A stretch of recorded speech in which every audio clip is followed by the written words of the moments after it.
আজ জানুয়ারির শেষ দিন, আগামীকাল ফেব্রুয়ারি মাসের প্রথম দিন। এটা তো ঘটা করে নাটকীয় ভঙ্গিতে বললাম এই কারণে যে ফেব্রুয়ারি মাসে বাংলাদেশের রাজনৈতিক অঙ্গনে দুটো ঘটনা ঘটতে যাচ্ছে। দুটো ঘটনা এরকম যে একদিকে বিএনপি বলেছে তারা ফেব্রুয়ারি থেকে নির্বাচনের দাবিতে এক ধরনের আন্দোলন তৈরি করবে। অপরদিকে আওয়ামী লীগ এই ফেব্রুয়ারি মাসেই তাদের কিছু রাজনৈতিক কর্মসূচি ঘোষণা করেছে এবং এই রাজনৈতিক কর্মসূচির মধ্যে নানা কিছু আছে, বিক্ষোভ মিছিল, তারপরে আপনার লিফলেট বিতরণ, তারপরে হরতাল কর্মসূচি তারা দিয়েছে। এখন প্রশ্নটা হলো কেন দিয়েছে এবং এই কর্মসূচি তারা কীভাবে পালন করে। আমি বিএনপির পার্টটা নিয়ে আজকে আলোচনা করছি না, আজকে আমি আলোচনা করছি আওয়ামী লীগের পার্টটা নিয়ে। আওয়ামী লীগের কর্মসূচি কীভাবে ঘোষণা করেছে, তাদের অনলাইনে তাদের যে ওয়েবসাইট আছে, তাদের যে ফেসবুক পেজ আছে, সেখানে তারা এই কর্মসূচির কথাটা ঘোষণা করেছে। আমি কর্মসূচির ডিটেলে যাচ্ছি না, আমি যাওয়ার প্রয়োজনও মনে করি না। আমি খালি এটুকু বলতে চাই তাদের এই কর্মসূচির আফটার ইফেক্টটা কী, এই কর্মসূচির ফলে কি হবে। এর মধ্যে সরকার কঠোর অবস্থানে আছেন, ছাত্ররা বিশেষ করে বৈষম্যবিরোধী ছাত্র আন্দোলন যারা আছেন তারাও কঠোর অবস্থায় আছেন। তারা বলছেন আওয়ামী লীগকে কোনো কর্মসূচি পালন করতে দেওয়া হবে না। সরকারের প্রধান উপদেষ্টা যিনি আছেন, সেই প্রধান উপদেষ্টা প্রেস সচিব বলেছেন যে তাদেরকে কোনো কর্মসূচি পালন করতে দেওয়া হবে না যতক্ষণ না পর্যন্ত তারা এই ব্যাপারে কোনো ক্ষমা চাইবেন অথবা তাদেরকে বিচারের সম্মুখীন করা না যাবে। তো সেগুলো নিয়ে আমি ভিডিও করেছি, আমি এই জন্য সরকারকে দায়ী করেছি। আমি বলেছি যে সরকার কেন তাদের বিচার করছে না, কেন বিচার শুরু করছে না। সরকারের বিচার শুরু করা উচিত, দ্রুতবেগে শুরু করা উচিত।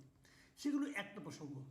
আমি আজকে সরকারের প্রসঙ্গ নিয়ে কথা বলতে বসি নাই, আমি আজকে বসেছি আওয়ামী লীগের যে কাণ্ডজ্ঞানহীনতা সেটা নিয়ে কথা বলতে চাই আমি একটু। দেখুন, আজকে আরেকটা খবর আছে, এটা একদিন আগের খবর। সে খবরটা হলো যে বৃহস্পতিবার চট্টগ্রামে একটা ঝটিকা মিছিল হয়েছিল খুব ভোর 6টার দিকে। ছাত্রলীগের ঝটিকা মিছিল করেছিল, মাত্র 5 মিনিট ছিল মিটিংয়ে, সেই মিছিলের স্থায়িত্ব মাত্র 5 মিনিট, এবং সেই 5 মিনিটের মিছিলের পর 5 জনকে গ্রেপ্তার করা হয়েছে।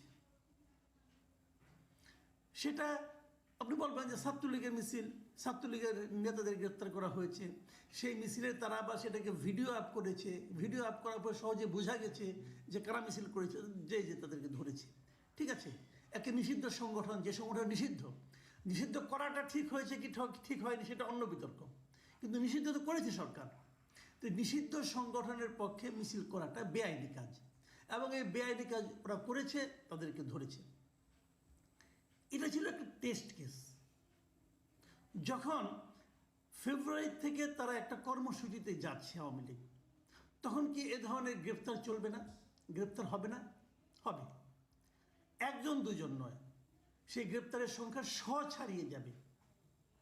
যেখানে মিছিল হবে সেখানে গ্রেপ্তার হবে, যেখানে মিছিল হবে না সেখানেও গ্রেপ্তার হবে। এটা আগের সরকার আমলে কিন্তু হতো। জামাতে 5 জন লোক এক জায়গায় বসে হয়তো নাস্তা খাচ্ছে, তাদেরকে যে ধরে আনতো, বলতো তারা সরকারের বিরুদ্ধে ষড়যন্ত্রের পরিকল্পনা করছিল। মানে ষড়যন্ত্র করে নাই তা কোনো, পরিকল্পনা করছিল মনে মনে। তারা হলো জ্যোতিষ, বুঝে গেছে, পুলিশ বুঝতে পারতো। সেই পুলিশই তো এখনও আছে। তারা এখন নিজেদের আনুগত্য প্রমাণ করার জন্য মরিয়া হয়ে উল্টা কাজটাই করবে। কাজেই মিছিল না হলেও গ্রেপ্তার হবে আওয়ামী লীগের অনেকে। নানা রকম অঘটন ঘটবে, সারা দেশেই ঘটবে। অনেক জায়গা থেকে আগে ভাগেই গ্রেপ্তার করা হবে, যার নামে কোনো মামলা নাই তাকেও গ্রেপ্তার করা হবে, গ্রেপ্তার করে তার নামে 2-3টা মামলা ঠুকে দেওয়া হবে। কিন্তু মিছিল করতে যেয়ে গ্রেপ্তার হবে খুব কম। কারণ আওয়ামী লীগের এমন কর্মসূচির সঙ্গে আওয়ামী লীগের মাঠ পর্যায়ের নেতাকর্মীরা কতটুকু সম্পৃক্ত আছে এটা নিয়ে আমার সন্দেহ আছে। তাহলে এই কর্মসূচিটা দিল কে? এটা দিয়েছে আওয়ামী লীগের কেন্দ্রীয় নেতৃত্ব। কারা কেন্দ্রীয় নেতৃত্ব? তারা কোথায়? তারা কেউ দেশে নাই, তারা বিদেশে বসে বসে এ ধরনের কর্মসূচি দিচ্ছে। আওয়ামী লীগের সভাপতি কোথায়? ভারতে আছেন। ওখানে উনি কীভাবে আছেন, রাজনৈতিক আশ্রয়ে আছেন নাকি লুকিয়ে আছেন নাকি বন্দি আছেন নাকি গ্রেপ্তার অবস্থায় আছেন বলতে পারবো না, তাকে তো কোথাও দেখা যায় না। উনি কোথাও বের হন, গত 6 মাসে তাকে প্রকাশ্যে কেউ দেখেছে? দেখেনি। তাহলে উনি কিভাবে আছেন? পৃথিবীতে বহু জায়গায় আমরা দেখেছি একটা নেতৃত্ব আরেক দেশে অনেক সময় গণ-অভ্যুত্থানের মুখে পালিয়ে যায়, চলে যায়, তারপর তাদেরকে আবার প্রকাশ্যে দেখাও যায়। তো উনি 6 মাস ধরে ওনাকে দেখা যাচ্ছে না কেন? আমি যদি বলি ওনাকে বন্দি করে উনি গ্রেপ্তার অবস্থায় আছেন, হতে পারে, মাঝে মাঝে ওনার কিছু কিছু কথা শোনা যায়, সেই কথা কি ওনারই কথা নাকি এআই দেওয়ার কথা জানি না। তো উনি আছেন ইন্ডিয়াতে, ওনার মহাসচিব সাধারণ সম্পাদক ওবায়দুল কাদের উনি কোথায়? উনিও দেশে নাই।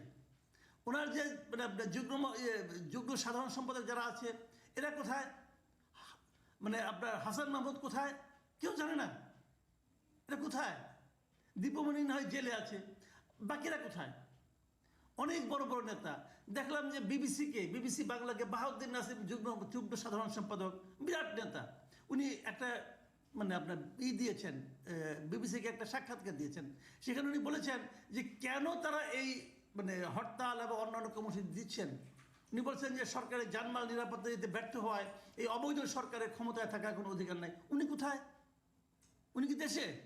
কেউ কিছু বলে না, কেউ বলে না সে কোথায়। সে লুকিয়ে আছে। সে লুকিয়ে থেকে থেকে এ ধরনের কর্মসূচি দিবে।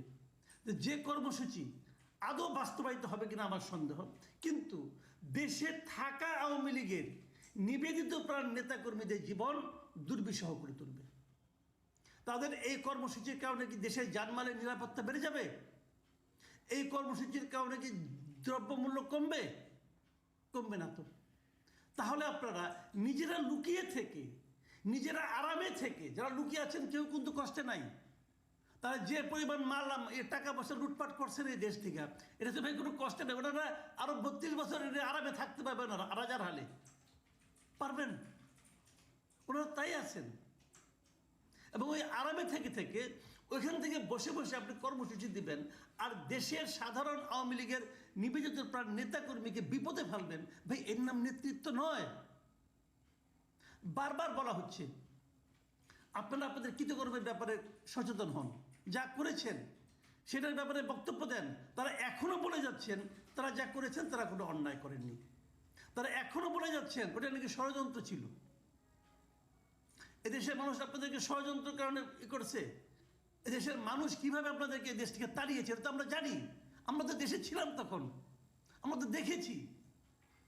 আপনারা অপকর্ম করেন নাই, আপনারা মানুষকে গুম করেন নাই। এই সরকার অনেক কিছু করতে পারছে না, আমি মানলাম। আমি নিজেও বলি এই সরকার দ্রব্যমূল্য কমাতে পারছে না, এই সরকারের আমলে অনেক আইন শৃঙ্খলার পরিস্থিতি ভালো না, সব বলি কত ভালো না। এই সরকার আমলে একজন লোক গুম হয়েছে? এই সরকারের আমলে একটাও কি আপনার ক্রসফায়ার হয়েছে? একটা দেখান তো।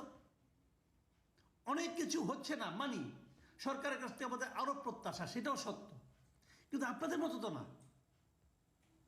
এই সরকাররা বলে এখনো তো মানুষ কথা বলতে পারে। আমি অবশ্য কথা আগেও বলতাম, এখনো বলি। আমি তো কথা বলতে পারছি, অনেকেই কথা বলতে পারছে। তো এই সরকারের আমি সীমাবদ্ধতাকে আমি অস্বীকার করছি না, অনেক সীমাবদ্ধতা আছে, সেই জন্য অবশ্যই আন্দোলন করতে হবে। কিন্তু আপনি নিজের অপরাধ, নিজের কৃতকর্মের জন্য অনুশোচনা না করে আপনি কোন মুখে মানুষকে বলেন আন্দোলনে নামতে? আপনি আওয়ামী লীগ কীভাবে বলেন এই কথাগুলো? আর আওয়ামী লীগ তো না, আওয়ামী লীগের নেতৃত্ব যারা আছে, এই ব্যর্থ নেতৃত্ব যারা আওয়ামী লীগকে এই দুঃসময়ের মধ্যে নিয়ে ঠেলে দিয়েছেন। আওয়ামী লীগ এত বড় একটা দল, স্বাধীনতা যুদ্ধের নেতৃত্ব দানকারী দল, সেই দলটাকে আজকের মতো এরকম পচা পাগারে ফেলে দেওয়ার জন্য নর্দমায় যে ঠেলে দিয়েছে, কারা দিয়েছে? এই দলের যারা নেতৃত্ব সর্বশেষ তারা দিয়েছে।